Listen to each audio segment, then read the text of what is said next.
Esta historia comienza antes de la destrucción total causada por el diluvio universal, cuando aún existía otra civilización sobre la Tierra, la que hoy convertida en leyenda llamamos la Atlántida.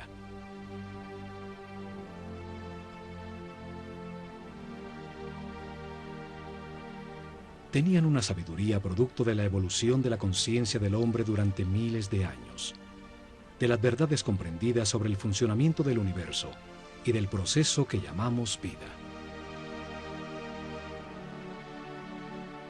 El estudio de las constelaciones les reveló que la humanidad era una unión viviente entre el cielo y la tierra, que las estrellas y los soles la afectaban, formando estaciones, ciclos y ritmos.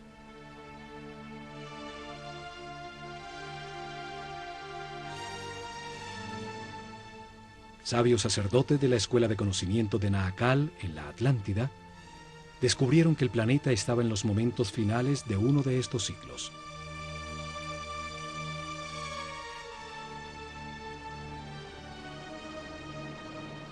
Advirtieron sin ser oídos que una catástrofe inminente destruiría las estructuras que organizaban la vida del hombre.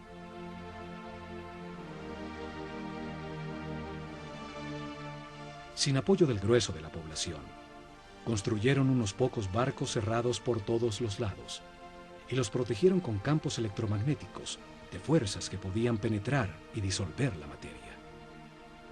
Dirigidos por el sumo sacerdote Chiquitet Arelish Bomalites, subieron a bordo con sus familias, unos pocos instrumentos, algunos animales domésticos, y hacia el este se alejaron de la Atlántida.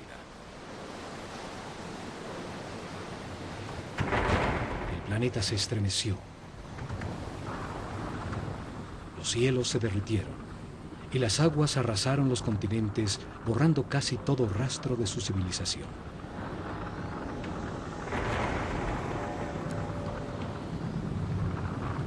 Como evidencia en dos lugares muy cerca a Egipto, se encontraron unas gigantescas losas de piedra, llamadas megalitos, que por su enorme tamaño, peso y difícil ensamblaje, demuestran una tecnología desaparecida, seguramente de la civilización atlante. La primera evidencia está en Baalbek, Líbano. Allí se encuentran las tres losas cortadas de piedra, más grandes y más pesadas del mundo. Son llamadas los trilitones. Cada gigantesca losa pesa 1.200 toneladas, mide 25 metros de largo, 8 metros de ancho y 5 metros de alto. Hoy, el peso más grande que se puede levantar con una grúa, el transportador espacial Discovery, solo pesa 150 toneladas, una décima parte del peso de los trilitones. Hoy no existe la tecnología para levantarlas, y mucho menos para colocarlas con tan extrema precisión. Fueron movidas a su lugar desde 3 kilómetros de distancia donde fueron talladas, y donde aún se encuentra una losa de igual tamaño que nunca fue utilizada por los constructores originales. La misteriosa plataforma, por su enorme tamaño, se convirtió en un sitio sagrado para las culturas que después del diluvio se asentaron en la zona.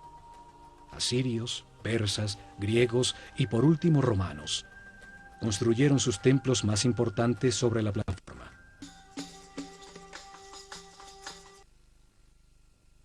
En Jerusalén, la ciudad sagrada para 3 religiones. Allí existen otros de estos megalitos, unas gigantescas losas de piedra, cada una con un peso mayor a 800 toneladas.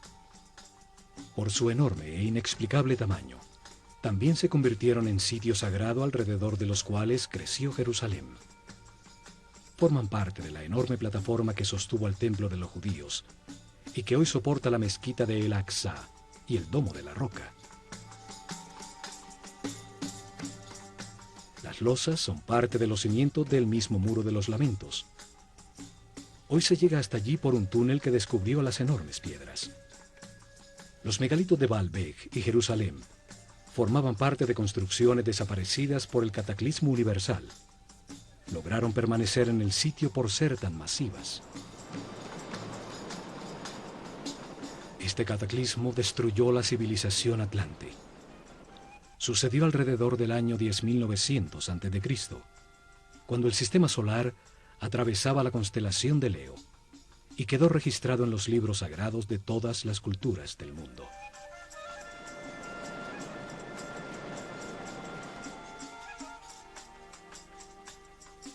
Cuando el equilibrio se recuperó, los sacerdotes sobrevivientes al cataclismo desembarcaron en el centro de la superficie terrestre, en el sitio donde sabían que confluyen las fuerzas telúricas del planeta.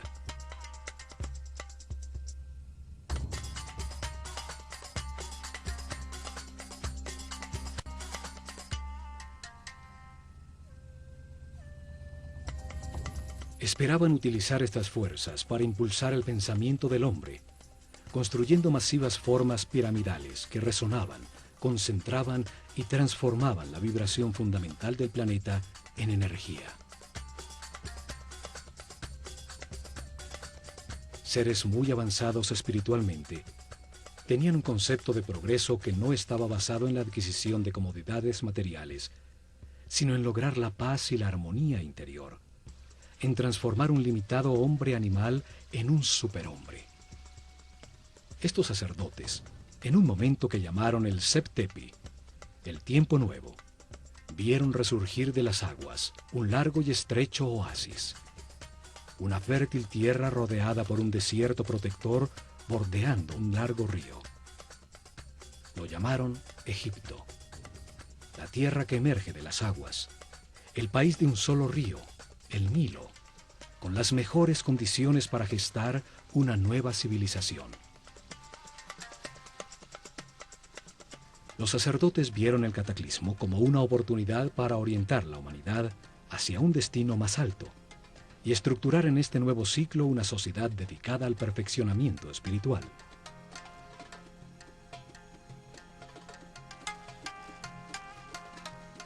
La Esfinge demuestra los enormes ciclos de tiempo que consideraban en sus planes. Su forma de león, con cabeza de hombre, resalta el ciclo comprendido entre la era de Leo y la de Acuario, los tiempos de influencia de la nueva civilización. Veían la vida como un proceso diseñado por Dios, en el que el hombre reencarna sucesivamente para perfeccionarse y ascender en las jerarquías del universo. El espíritu del hombre que no comprende al Creador, ni la razón del universo o de su propia existencia, se encarna en un cuerpo para tener experiencias que le permitan adquirir sabiduría y comprensión. En el sitio donde reencarna y experimenta todo, tiene dos extremos opuestos. Es un universo polarizado y dual, que permite la comparación entre las partes para comprender cuál es verdad. Se aprende al vivir en carne propia el resultado de cada decisión y comportamiento en la vida. El sufrimiento permite entender la felicidad. La angustia permite entender la paz. A lo largo de muchas vidas, de comparar los dos extremos se comprende que lo único verdadero está en el centro, en la neutralidad del amor. A través de la reencarnación, el hombre comprende poco a poco. Se transforma en un ser respetuoso de todo lo que existe. Comprende, acepta que todas las circunstancias, aun las más difíciles, son perfectas, pues son lecciones para el perfeccionamiento espiritual. Vida tras vida, el hombre va ascendiendo de nivel, tiene más información, permanece en paz y armonía, maneja más energía vital, se transforma en un ser tolerante y respetuoso que accede a mayores poderes. Comprende que en el universo dual, en las circunstancias contradictorias, lo único que no tiene polaridad es el amor. El amor es neutro, como Dios. Con el zodíaco de Denderá, enseñaron que este proceso de aprendizaje toma a cada espíritu un ciclo cósmico, 12 eras zodiacales.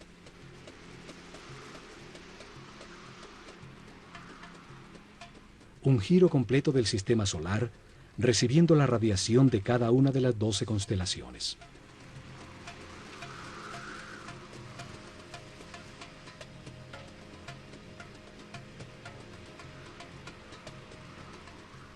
Durante estos 25.920 años, reencarna 700 veces en distintos cuerpos, lugares, tiempos, circunstancias, condiciones y personalidades.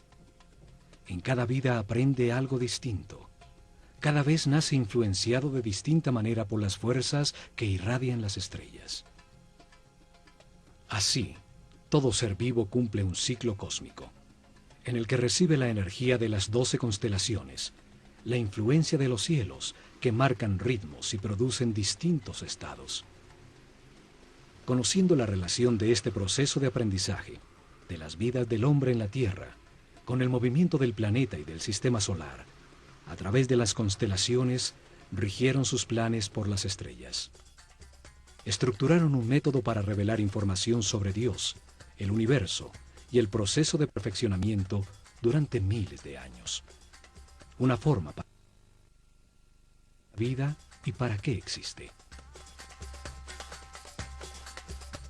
Establecieron unas fases para revelar información sobre Dios a su pueblo. Unas etapas que cambiarían con las eras zodiacales en la bóveda celeste. Épocas dedicadas a estudiar cómo Dios creó el universo y luego la conciencia del hombre. Cada fase de la revelación estuvo dirigida por un centro religioso que se construyó a lo largo de la columna vertebral de Egipto, el Nilo. Actuaron como los chakras o centros de transformación y distribución de energía e información al cuerpo del país.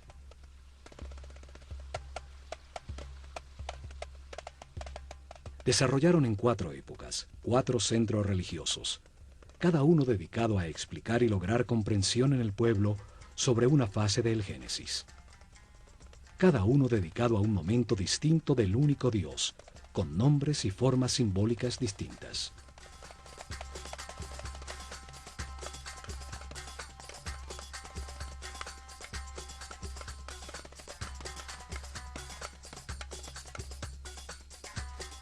El primer centro religioso fue establecido en Anú, llamada Heliópolis por los griegos, al comenzar la era de Géminis en el año 6620 a.C., en la época predinástica de Egipto.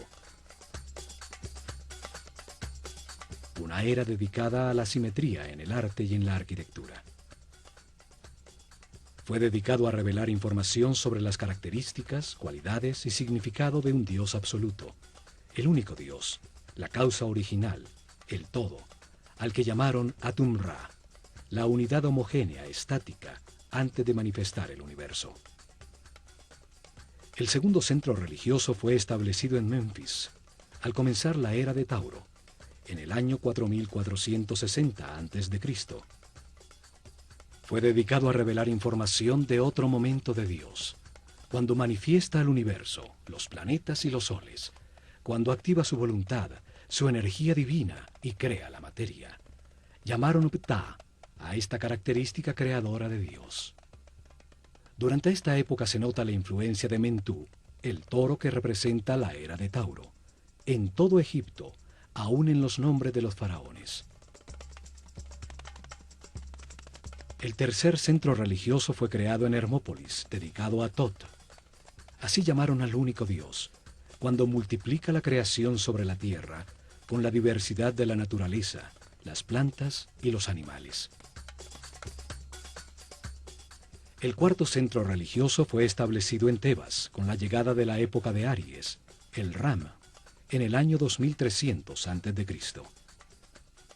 Fue dedicado a revelar información sobre las características, cualidades y significado de Dios cuando crea su imagen del hombre.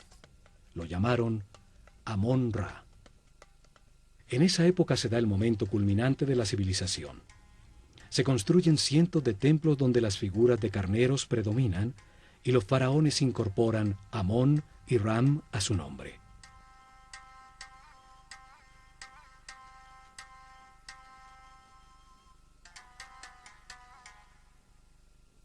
Los cambios de era o constelación zodiacal determinaron la duración de cada fase de la revelación. El pueblo comprendió poco a poco que existe un solo Dios, que por sus características y momentos distintos en que crea el universo y al hombre, tiene nombres distintos. Crearon una escuela de misterios para transmitir su conocimiento, garantizando sacerdotes sucesores de su casta que continuaran el proceso de revelación. Alrededor de los templos y centros religiosos desarrollaron el país. En su interior se dedicaron a transformar a los iniciados en seres respetuosos, capaces de guiar a su pueblo y manejar las fuerzas fundamentales de la naturaleza.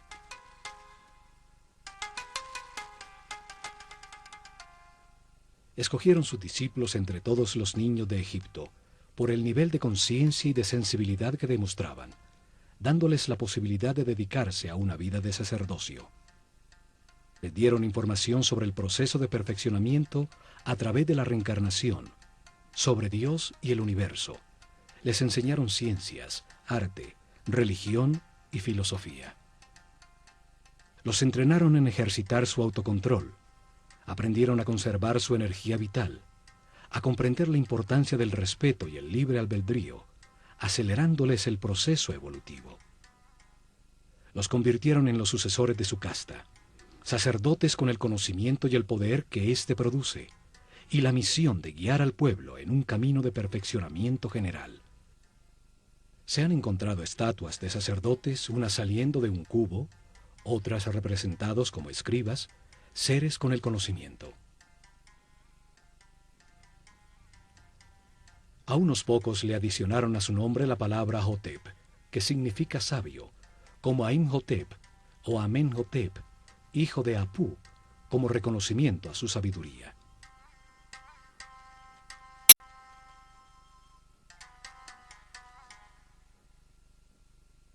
Es en los templos donde concentraron el conocimiento, el poder, la riqueza material y espiritual. Desde allí impulsaron la organización desde la nada de la civilización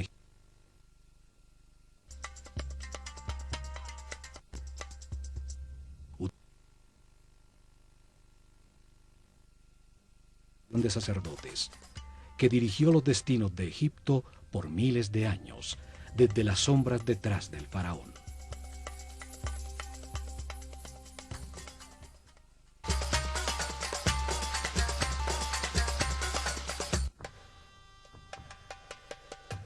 La Escuela de Misterios utilizó el ojo de Horus como su símbolo, una firma que aparece en los muros de todos los templos de Egipto. Un símbolo trae a la mente, evoca, lo comprendido de su forma, su acción principal, transmite una idea de manera muy simple, más allá de las palabras.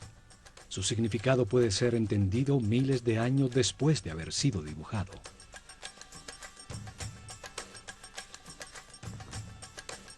Los ojos son el sentido del sol, el origen de la vida. Actúan percibiendo su luz y las vibraciones de color. Transmiten a la mente la intensidad y la fuerza del fuego. Los ojos son las terminaciones nerviosas que perciben la voluntad divina, la intensidad de la luz, la fuerza de Dios que los egipcios llamaban Fi. La fuerza que condensa el espíritu en la materia, dando lugar al universo, el sitio de experimentación de la conciencia. Son los únicos nervios que salen a la superficie del cuerpo y que podemos observar en su funcionamiento vital. Florecen dentro de esferas llenas de un líquido blanco cristalino.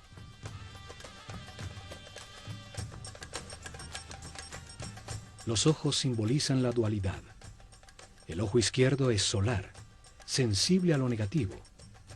El derecho es lunar, sensible a lo positivo y afirmativo. Cruzan su información para producir la imagen mental correcta del espacio. Simbolizan la experimentación de la conciencia en un universo de contrastes, para encontrar la verdad por comparación entre las partes opuestas. Reaccionan a la luz activa del sol, produciendo en la mente la verdadera luz, la energía vital luminosa, una luz invisible que hace posible la inteligencia y la comprensión de la realidad. Los pájaros evocan la acción de volar, la libertad sin limitaciones materiales. El halcón es el pájaro que mejor ve. Horus el halcón, representa al espíritu cuando completa su aprendizaje en la vida mortal y limitada.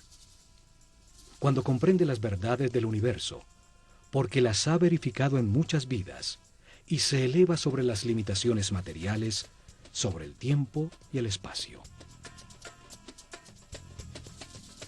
El ojo de Horus es la conciencia inmortal que todo lo sabe, que todo lo ve, puede volar muy alto sobre todo lo que existe o fijar su atención en cualquier detalle.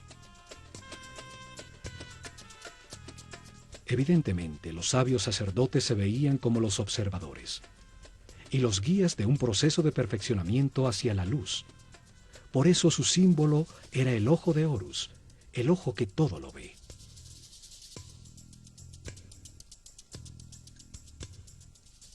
Desde los templos, los sacerdotes del ojo de Horus guiaron en paz y armonía el perfeccionamiento espiritual del pueblo, el universo y el proceso que sufre la conciencia del hombre.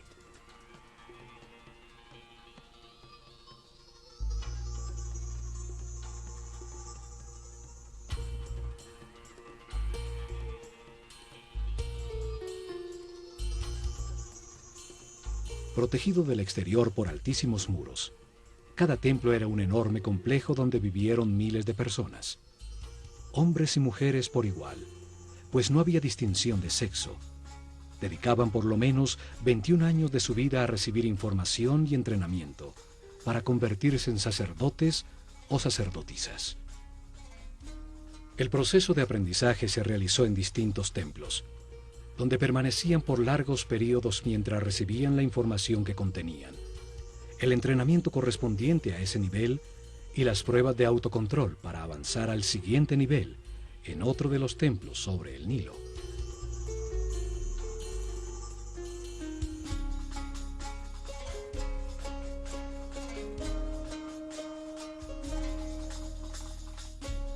Cada templo fue una biblioteca viva con información especializada. Cada uno tenía una lección distinta sobre el universo o la razón de la existencia. Cada templo contenía en su interior un tema sagrado distinto con información que da sentido a todo lo creado.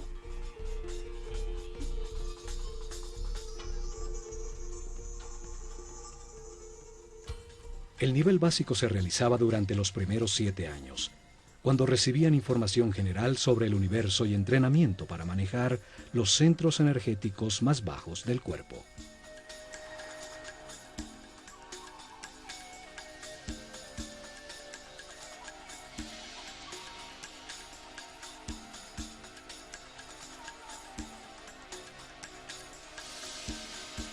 Tenían templos como el de Komombo, dedicados a entender la necesidad de un universo dual y polarizado, para permitir a la mente comparar entre extremos opuestos y así comprender qué es verdad. En su interior aprendieron a controlar el miedo a perder, a entender que se tiene lo que corresponde en cada vida, para vivir las experiencias de aprendizaje que se necesitan. Tenían instalaciones para despertar el miedo a la muerte, aprender a controlarlo y entender que la muerte es solo un paso a otra experiencia de aprendizaje.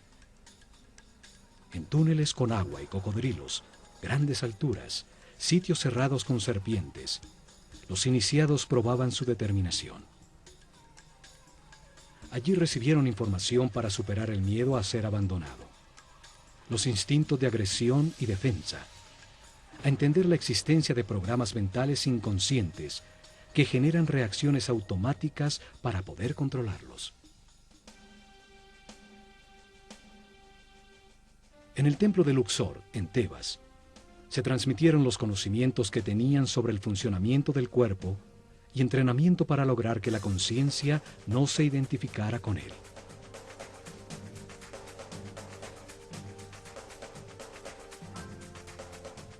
El templo entero era como un organismo humano. Cada salón representaba un órgano con información en sus muros sobre su función principal, el beneficio que el organismo total obtenía al realizarla y su relación con otros órganos.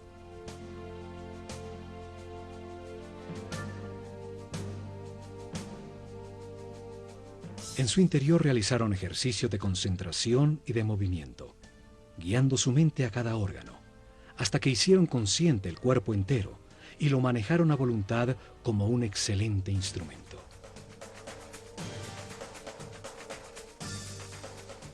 Varios templos con sacerdotisas de Neftis e Isis estaban dedicados a transmitir información y entrenamiento sobre las percepciones físicas, las emociones y deseos carnales del cuerpo, su diferencia con las emociones superiores, la intuición y la inspiración. Aprendieron a transmutar las pasiones y las sensaciones del cuerpo con el poder del espíritu, a elevar su conciencia y su vibración vital, a solicitar y canalizar la energía e inspiración de espíritus en planos más evolucionados para despertar su creatividad. Muchos templos como el de Hathor, en Dendera, estaban dedicados a las ciencias, a la astronomía, a la astrología y a las matemáticas.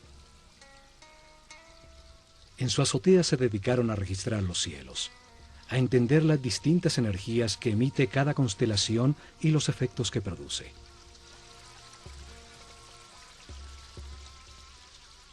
Sí, las estrellas, controlando la duración del año solar, la fecha exacta del desbordamiento del Nilo, el momento en que la Tierra cambió de la era de Tauro a la de Aries, los ciclos que afectan el proceso de evolución.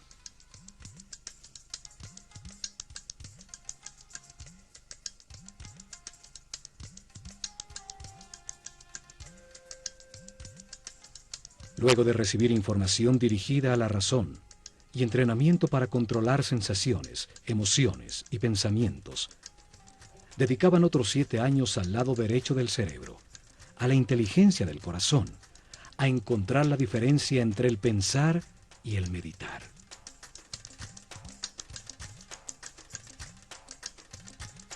El templo de Karnak, el más grande de Egipto, estaba dedicado a la conciencia, a analizar las fuerzas que la moldean, a entender el proceso de evolución y a acelerarlo utilizando la concentración en conceptos, palabras, sensaciones, puntos exactos o movimientos.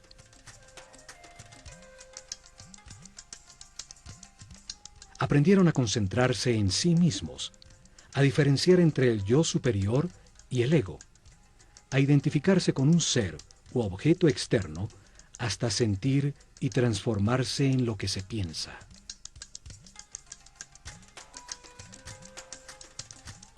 Realizaron ejercicio de telepatía en cercanía física, luego a distancia en un momento determinado del día, hasta aprender a comunicarse mentalmente en cualquier momento.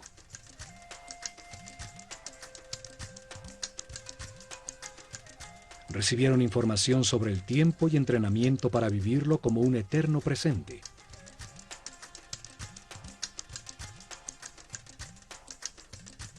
Entendieron que pensar es comparar para conocer, y que cuando todo se sabe ya no se piensa ni se compara. Aprendieron a cambiar de estado o nivel vibratorio, a manejar las circunstancias externas, logrando el equilibrio emocional como una decisión mental interna.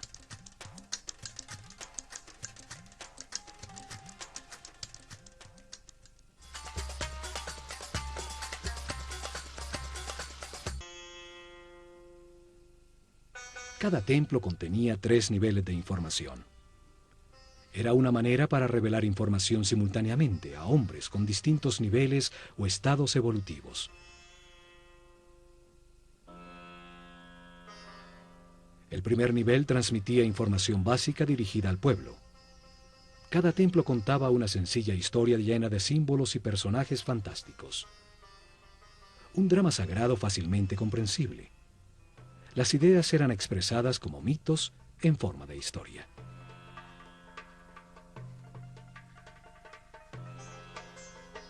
El mito, la historia fantástica, fue utilizada como un método para revelar al hombre un mundo que solo entiende imperfectamente. Los mitos cobran vida con solo creer en ellos.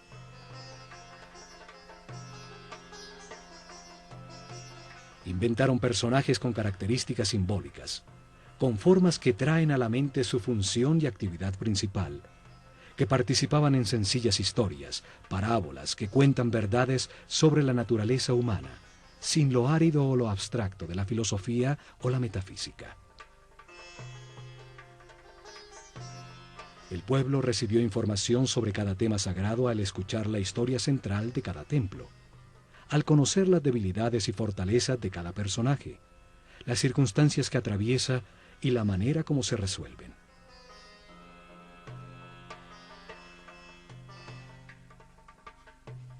Utilizaron un segundo nivel de información dirigido a los discípulos, seres con un nivel espiritual más elevado, y a los que se les explicaba directamente el mismo tema sagrado, de una manera más concreta y profunda.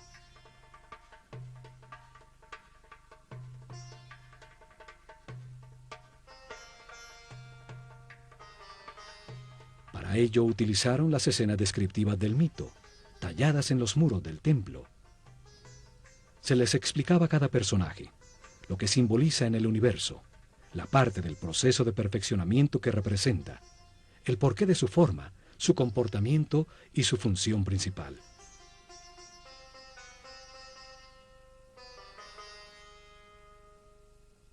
La sabiduría de los sacerdotes de El Ojo de Horus es evidente en la historia que cuenta cada templo, en las formas que utilizaron como símbolos.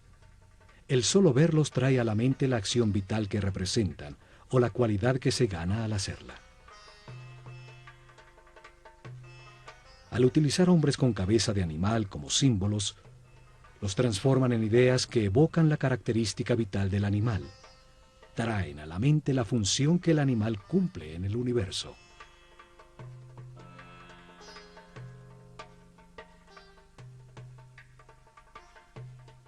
Un hombre con cabeza de chacal adquiere sus características, su instinto de orientación en el desierto.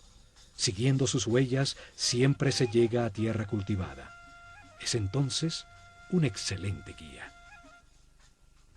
Cada símbolo evoca una comprensión. La forma simple de un pájaro evoca en la mente el vuelo, la libertad.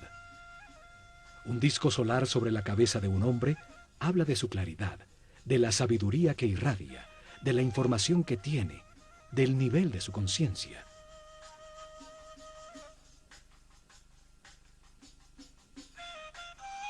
Estudiaron detenidamente los animales e insectos. Así recolectaron un profundo conocimiento sobre su vida, sobre su actividad principal, sobre sus características vitales, los hábitos que desarrollaba para lograrlo, su dieta alimenticia, la duración de su gestación, sus hábitos sexuales, el sentido principal de su existencia.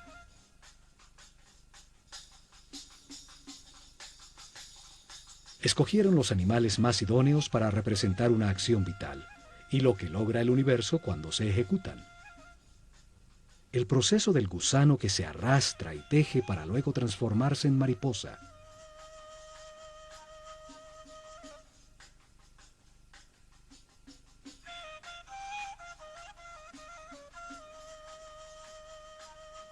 Entre todos los pájaros, el halcón es el que mejor ve. Tiene un cerebro óptico, con la vista más perfecta y desarrollada. Por eso es escogido como símbolo para representar esa función vital, el sentido de la vista. Una figura humana con cabeza de halcón es un ser que todo lo ve, que domina el panorama, viendo perfectamente cada uno de los detalles en los que enfoca su atención.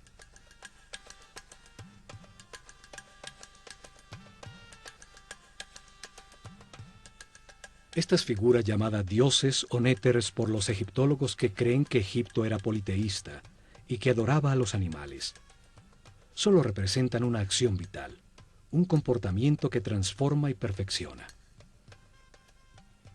Cada acción importante de la vida tiene un símbolo que la representa. Comunica la transformación que ocurre en la esencia del individuo que la ejecuta, lo que se obtiene. Un par de brazos indican adoración. Unas piernas, la acción de caminar. Una boca, la acción de hablar.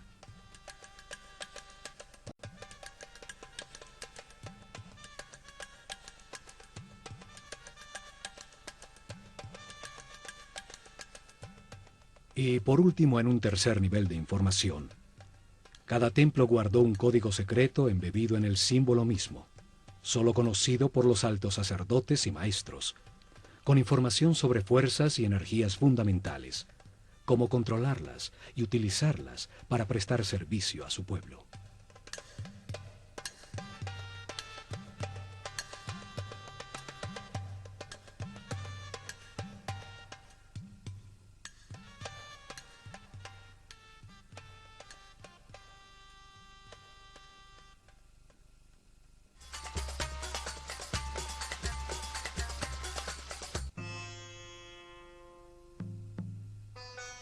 En templos como el de Horus en Edfu, el sumo sacerdote dirigió a los discípulos más evolucionados a desplazar su conciencia en el tiempo, abriendo el inconsciente para revivir y comprender las vidas pasadas en su proceso de reencarnación.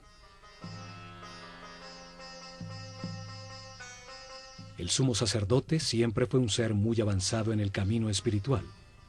No se identificaba con el cuerpo, conocía perfectamente su funcionamiento y qué energías utilizar para equilibrarlo.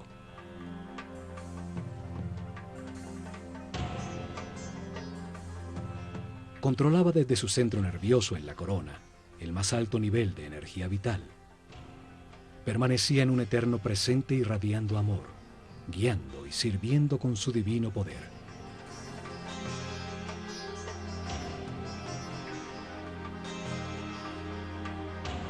La materia solo recibe, se contrae. El dar es radiar. Es una característica vibracional del espíritu. Los seres de cada nivel reciben y transmiten a sus niveles inferiores.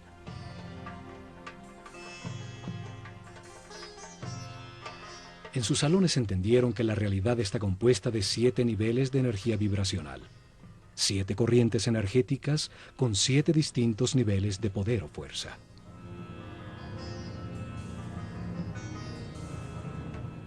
El cuerpo tiene 7 chakras o centro de transformación de la energía fundamental del universo. Cada ser humano en su vida presente utiliza uno de esos 7 centros, dependiendo del nivel de evolución de su conciencia.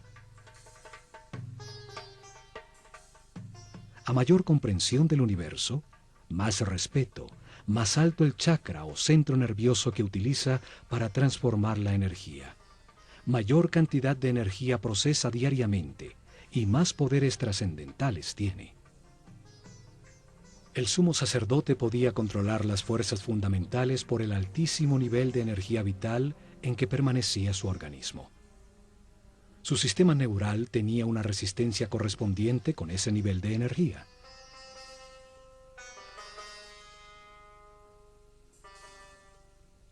Así, en todos los templos de Egipto, los iniciados recibieron información y entrenamiento. Aumentaron paulatinamente su nivel de energía vital y de manera correspondiente el nivel de resistencia de los nervios de su cuerpo.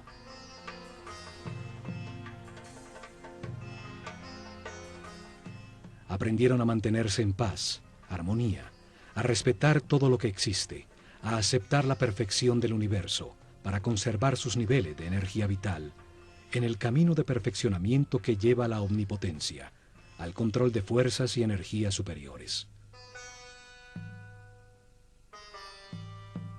Una intensa preparación física, mental y espiritual que terminaba con el momento de experimentar la totalidad y la nada, lo manifestado y lo inmanifestado, y recibir en una pirámide una poderosa energía que permite vislumbrar el 7º nivel de conciencia. Durante la era de Tauro, se dedicaron a experimentar con una forma piramidal de tecnología resonante que transformaba las vibraciones del planeta en energía, un conocimiento heredado que había de llevar a la práctica.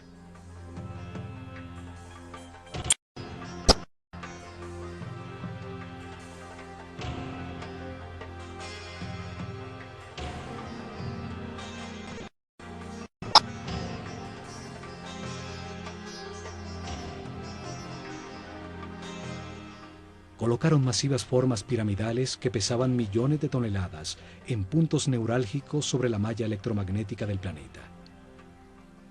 La masa piramidal, que contenía millones de partículas de cuarzo, vibraba con la Tierra, produciendo energía por la fricción de sus moléculas, en un fenómeno que hoy llamamos piezoeléctrico. Construyeron muchas pirámides, hasta llegar al modelo que funcionaba perfectamente en la pirámide de Keops. En sus corredores, galerías y cámaras, transformaron esa energía en sonido, haciendo vibrar en niveles cada vez más altos el iniciado física, mental y espiritualmente preparado. Esta fuerza en otras dimensiones, logrando estados especiales de conciencia. Con esta ayuda externa, los iniciados vislumbraban el séptimo nivel de conciencia. Regresaban recordando el éxtasis obtenido, las verdades verificadas, para transmitirlas a sus compañeros con sus palabras y acciones. En sus meditaciones posteriores obtendrían nuevamente ese estado de unidad sin movimiento, hasta que se consolide esta situación definitivamente y se encuentren de manera permanente en estado de Dios-hombre, siempre radiando energía positiva de amor.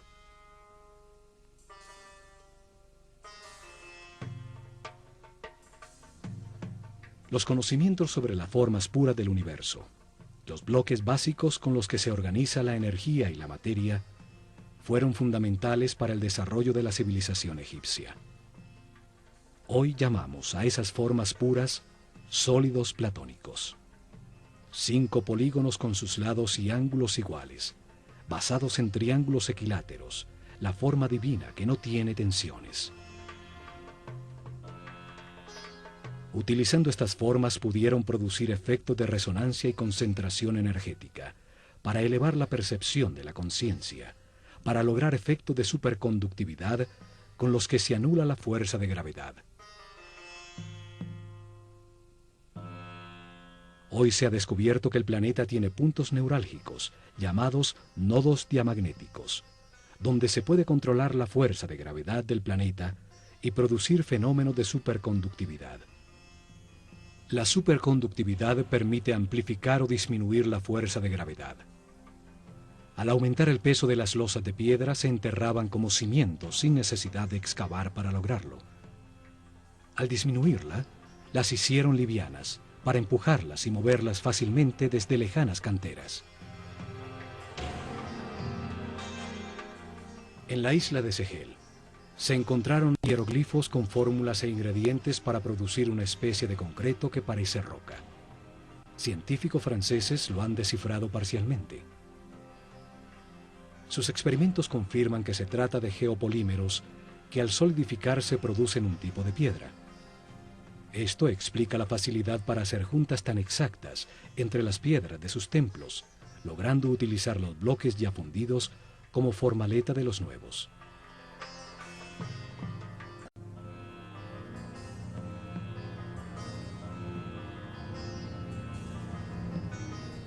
Pero lo más importante fue su visión de que la vida es un proceso diseñado por Dios para ampliar la conciencia del hombre. Que el espíritu del hombre se encarna repetidamente en un cuerpo para comprender la armonía por los resultados de sus decisiones.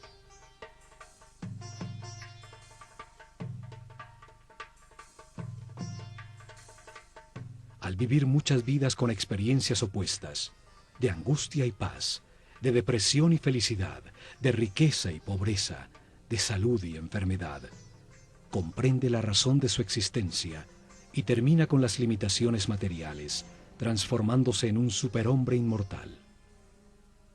Un ser que no pierde en la muerte la conciencia o la información acumulada. Un espíritu sabio al final de un proceso que sube otro peldaño más en la perfección del universo.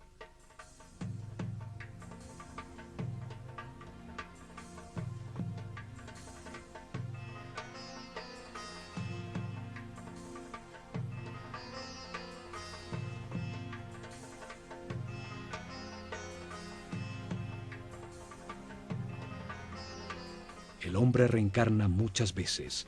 Al principio su animalidad es dominante.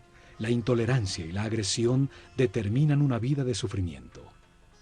Poco a poco, se satura del dolor y al buscar remediarlo deja de atacar. Encuentra la paz y con ella altos niveles de energía vital.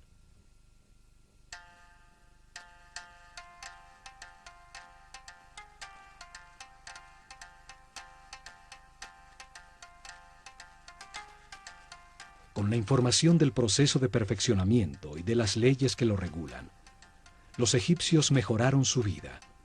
Aceptaron los momentos difíciles como parte de su camino de aprendizaje, logrando permanecer en paz y armonía.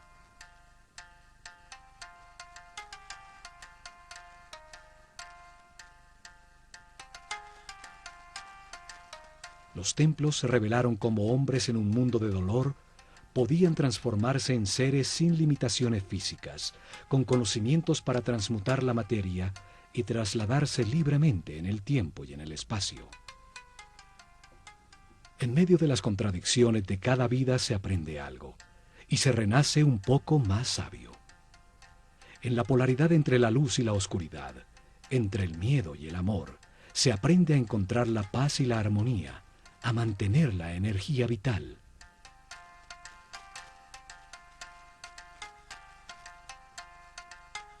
Al experimentar en carne propia los tormentos y la angustia que producen la ira, el odio, el rencor o la venganza, se comprende el valor de la armonía. Al comprender que cada decisión produce paz o sufrimiento, se puede pasar del infierno de la vida al cielo de la misma. El pueblo entendió que todas las acciones de la vida diaria, pescar, sembrar, cosechar, son una manera de acercarse a Dios, de ser más perfectos cada día. Lograron una comunidad en paz y una felicidad tal, que cuando el historiador griego Heródoto visitó Egipto en el año 500 a.C., no pudo menos que afirmar: de todas las naciones de la tierra, los sanos y religiosos.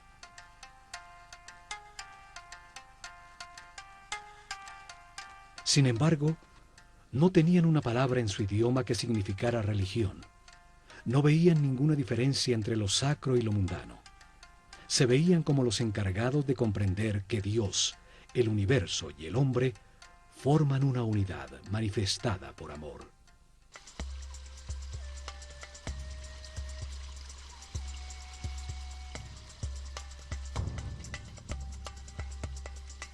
En estos programas del Ojo de Horus, veremos el mensaje que los egipcios transmitieron en sus templos, que todos los hombres avanzan por un camino de perfeccionamiento que toma muchas vidas. Unos están más evolucionados que otros, pero todos llegarán a la inmortalidad y a la conciencia permanente, solo aprendiendo a ser flexibles, a aceptar las circunstancias y a respetar a todos los seres que nos rodean.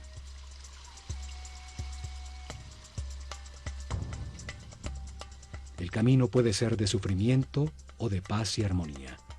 Depende que se valore lo que se tiene y se agradezca la oportunidad de estar vivos para tomar conciencia que fuimos creados por amor.